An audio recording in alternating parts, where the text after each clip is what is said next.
my name is Diana Castro and you've tuned in to Leaders with a Mission. And today I have a treat for you. So if you have had problems in your life, which we all do, and you would like some practical hacks on how to navigate tough times, stay tuned because this human will blow your mind. So let me tell you a little bit about her. Her name is Susan Hall, and she is a survivor and a thriver of a rare bone cancer.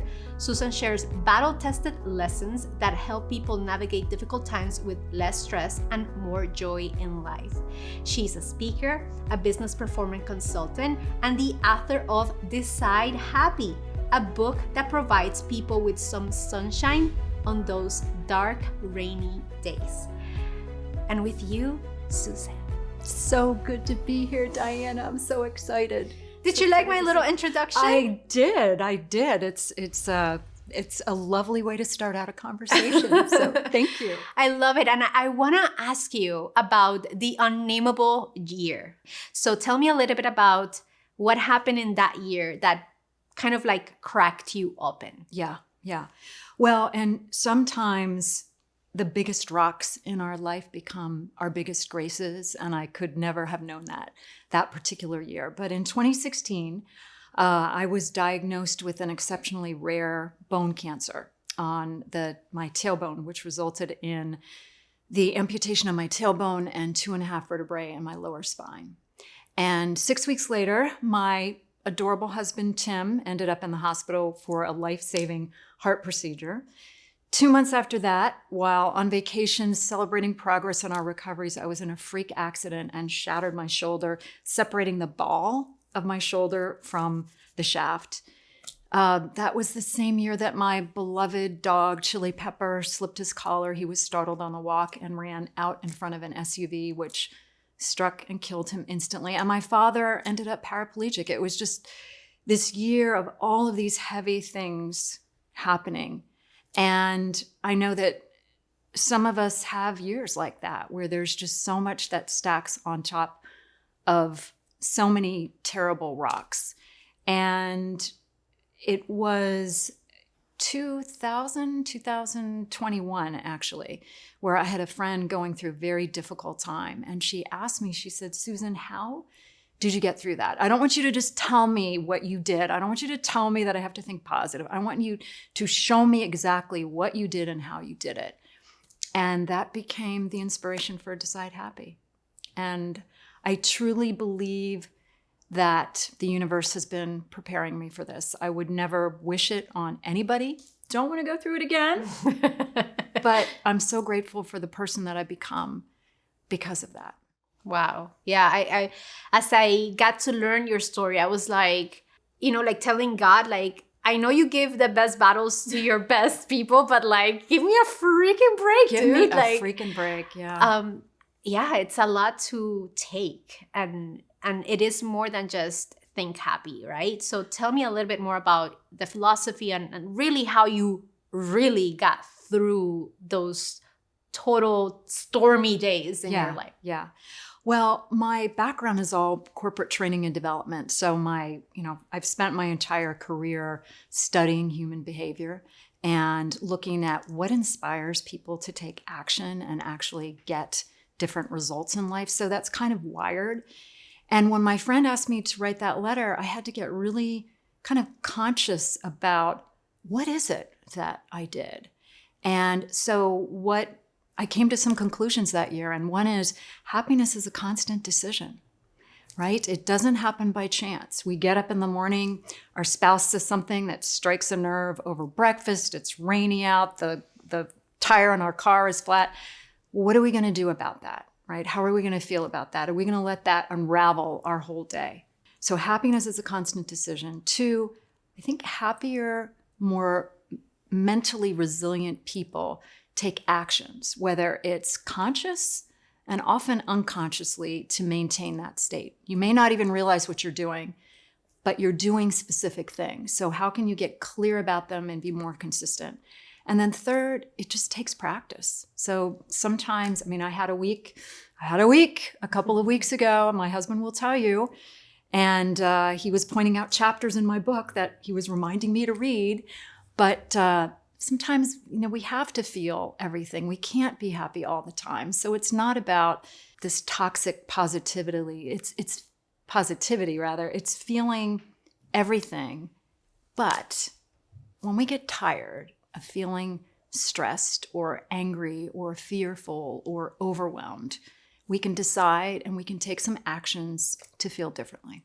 I am so in love. A lot of what we talk here in Leaders with a Mission is practically that, is allowing people to feel the full bandwidth of their humanity and also like understand how to choose from a place of empowerment, how they want to decide. And what I'm getting from what you're saying is that we get to decide if we want to be happy or if we don't want to and we just want to like bitch about it. Absolutely. And that's totally okay. Like there's nothing wrong because that's part of your human experience. And just know that the same way that you chose to like be bitchy about something, that you get to choose to be like, okay, I'm done with that. Now I want the other side of the rainbow.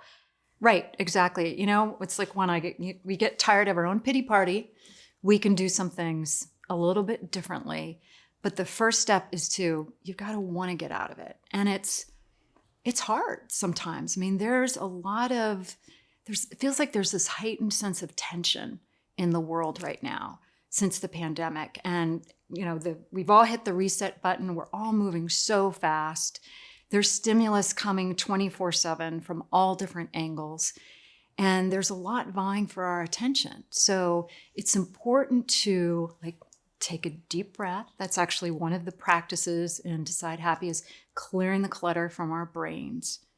But there's things that we can do to maintain a stronger sense of just being calm, and I got that, and looking at things from a different perspective, focusing on, in the book I call it focusing on the grace over the gray. So let's talk about some of these life hacks that you have intentionally placed in your amazing book, which if I have a chance, I'll have someone from the crew bring it over so that we can show our audience. But definitely, can you give us 2 to 3 different tips on how to navigate through tough times? Yeah.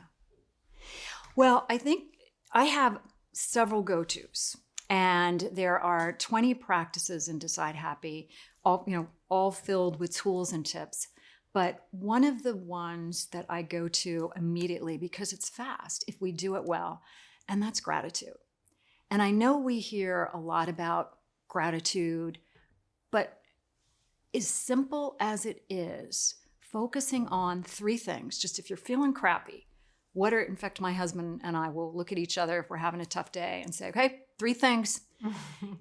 3 things that you're grateful for. And they're the big things, right? There's our family, our friends, our health, certainly. But where we build that happiness muscle, that mental resilience, is in focusing on the small things. I'm grateful for, the beautiful flowers behind you, right? That just exist to beautify. I'm grateful for little twinkly white lights on my deck. I'm grateful for wine delivery service. Whatever it is, feel them in your heart. Yeah. So that's something you can do pretty quickly. I think also movement, just physical movement. There's something about, I know you've got your 30-second dance parties, right? How do you know about them? They're infamous. But just when you're feeling down, a lot of times, check your posture, check your body. If you're feeling down, you'll find that your body is down. Your breathing is shallow, your gaze is down. And surprise, surprise, your feelings are down. Whereas if you pull yourself up, and just a simple little trick that I learned in yoga, but if you imagine a string pulling you up by your chest, it immediately puts you in a more positive position. Empowering right? Position, yes. Exactly. Yes, 100%. Like or posture is so powerful in our inner biology.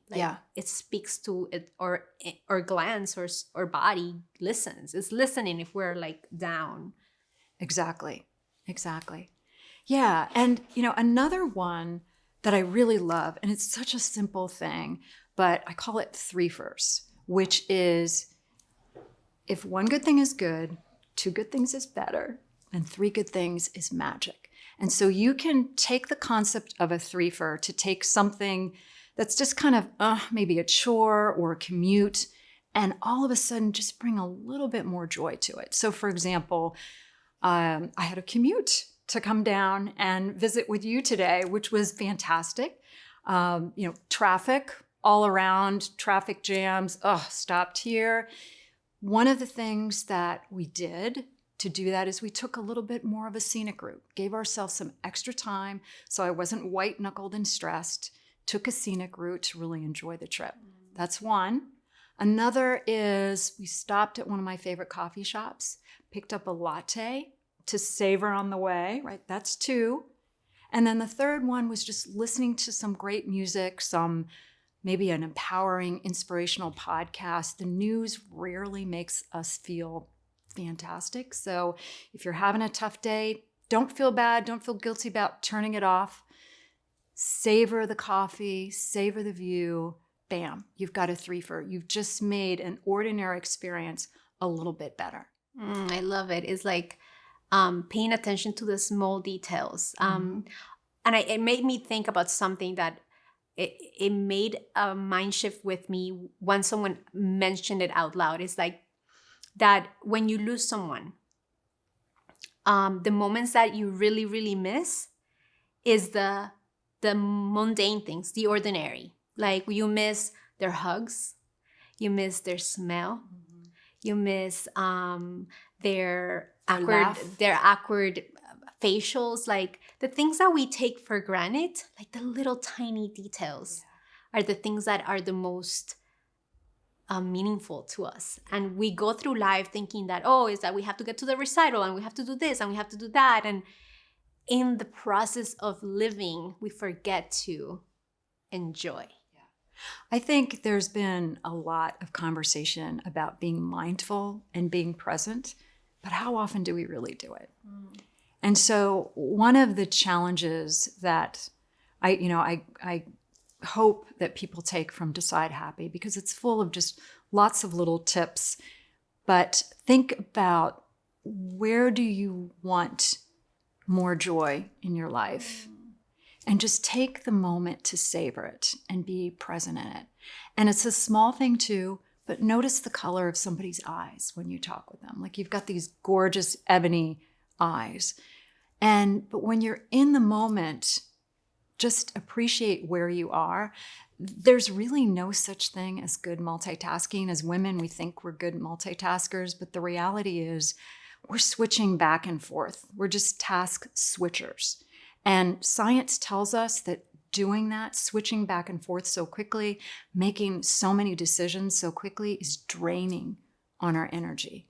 So if we can just take a day just today, I'm going to practice on being grateful, or just today, I'm going to practice on focusing on making threefers in my life. Just today, I'm going to focus on truly being there for the person that I'm with, looking at the color of their eyes. If they want my attention, I'm trying to be better about saying, okay, let me 5 minutes, just 5 minutes, and then you have my full attention. Then close the laptop, close the phone, and be there. Those are the small things. When, I think it's important to explain what I mean by happiness, because there's really 4 pillars to it. It's love and connection. I think in our world of superficial likes and cursory friends, what we all really want is that personal connection. Secondly, it's that sense of calm. I got that. We rarely make our decisions from a cluttered mind. Third is moving forward towards our goals, making progress. And fourth, and I think this is probably my favorite, is giving and contributing. I think we help ourselves most when we're helping others. Giving just makes us happy.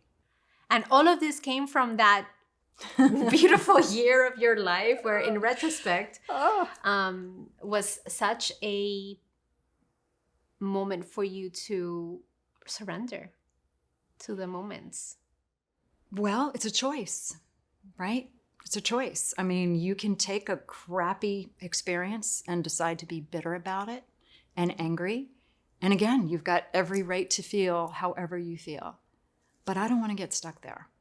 So for me, I had to make some decisions, and I was desperate to manage the thing that was stressing me out the most that year. And I don't even mean the tumor growing on my tailbone. It was my brain, because I've always been an optimist, and I didn't like feeling despair. I didn't like feeling anxiety. So I had to get really clear and very conscious about every little thing that brought me joy.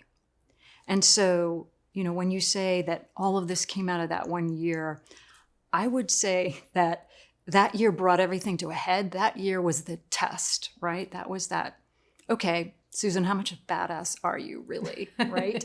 How much have you learned, in your whole career and your life? And because I believe that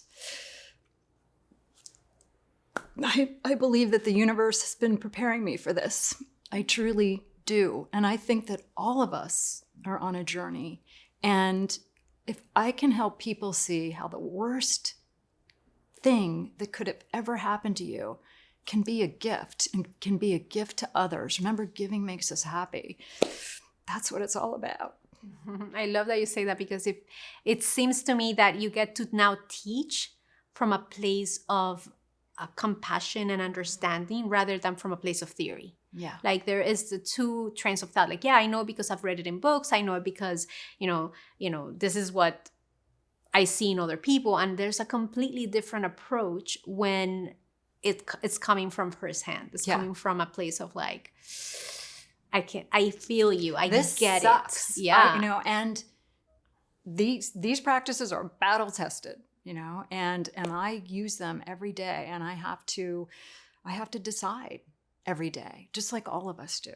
Yeah. But it is amazing to me how I think all of us have had experiences, and I know you have, we all have, where we have walked through fire with our head held high, grace in our hearts, and courage and strength. And yet we've all had those experiences where, the slightest little thing, the news stacking on top of, the kids are driving me crazy, on top of the dog threw up on the carpet, just unravels us. Mm-hmm. So it all starts with a decision, and then taking those small actions, and then just keep practicing over and over again. I love it. So one of the questions that we often ask here in Leaders with a Mission is, what is your personal definition of leadership? I love that you say personal, because I very much believe that leadership comes from within. Having worked in my career around leadership development, I think our world suffers from too much management and a lack of leadership. And leadership for me is when you can help somebody see a path forward and help them tap into their best to get there for a goal, a common goal for their goal. That's leadership. And for example, if I were to ask you, Diana, who's a leader in your life? And it might be a manager that you had, it might be a mentor, it might be a coach, it might be a relative, a parent, or a grandparent. Do you have somebody in mind? Automatically, it will sound really weird, that this answer for a lot of people, but I believe my daughters are leaders. They teach me every day. They teach me how to become a better leader for myself. Mm-hmm. They teach me how to expand my bandwidth to provide to them a better future. I see leadership in different levels and at different stages, and like I'm passionate about learning leadership. That's why this is called Leaders with a Mission. Yeah. That you asked me that, and the first thing that came to mind was my daughters. I love that. And for a number of reasons, but also because a leader, we don't have to have a fancy title, right, to be a leader. We don't have to have a bunch of direct reports or teams of people reporting to us. I think everybody has had the experience of leadership. And when you ask, what does who has been a leader for you, and what made them a leader? How have they impacted you? Just like your daughters, they inspire you to be a better you, right? They inspire you to be a better mom, a better role model. That's what leadership is. It's at the heart of every leader is strength of character. You never hear somebody say, oh my gosh, he's the best leader. They have the best operational skills or the best, systems or processes. That's all important. But it always comes down to this person has my back. This person, they stood up for what they believed in. They had the courage to stand up for what they believed in, even if it wasn't the most popular view. I trusted them. I knew their intent was always to help me. They inspired me with their vision. It always comes down to character. I think that's what leadership is. I love it. And what books besides this beautiful book that we have here, that is like a little bite sizes and exercises on how to navigate tough moments, what books inspire you to become a better human? Ooh, I love anything by Brené Brown, and Simon Sinek is really one of my favorites. I tend to listen to a lot of podcasts because, like you, we're busy and we can multitask and commute. And I really enjoy Simon Sinek's optimism. I have to say, one of the books that made a real difference for me was an old book called Ishmael by Daniel Quinn.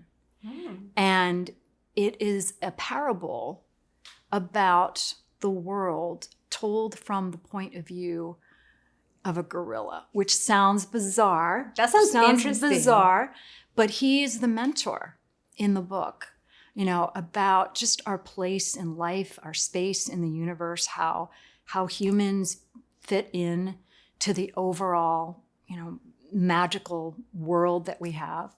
That really had an impact on me. And I think, there's so many that I listen to. I'm a big fan of Tony Robbins. I love Dean Graziosi, is very inspirational.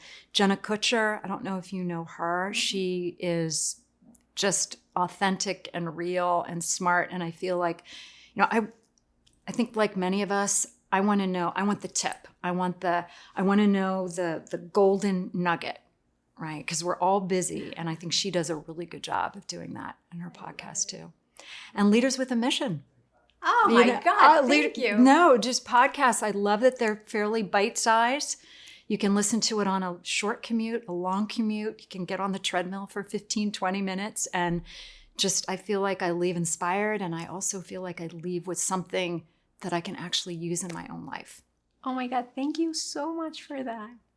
Susan, now, the big question. Where can people find more of you? The best way is my website, decidehappy.com. And I love interacting with people. I'm on Instagram at decidehappy. I just started a YouTube channel, so bear with me, but I've been doing just a little series of just 1 minute Decide Happy challenges.